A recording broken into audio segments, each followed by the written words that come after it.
sight that nobody wants to see off our coastline. These might look like a bunch of sparkling gems here in the water.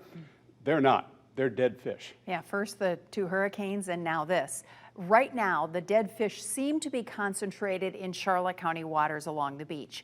Wait News anchor Liz Biro joins us live from the Lemon Bay area on Manasota Key. And Liz, you saw dead fish everywhere, but the million-dollar question is it caused by red tide?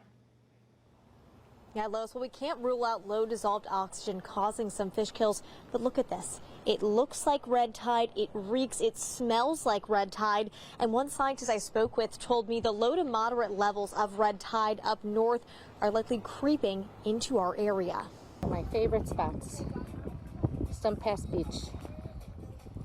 People are asking if the water's good. I mean, what do you think? Lori Winter captured this video Sunday. Dead fish not forming a rack line, but a rack pile on the beach at Stump Pass.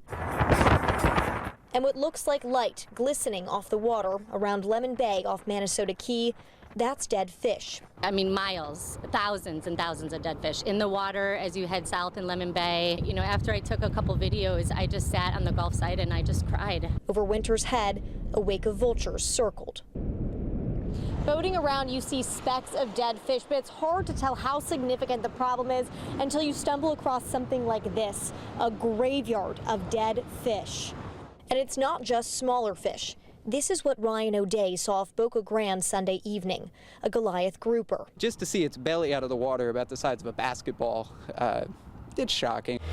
O'Day took us out around Boca Grande to show us the extent of it. We saw mackerel out there, there's snook floating out there. These red tides, they're not discriminate killers.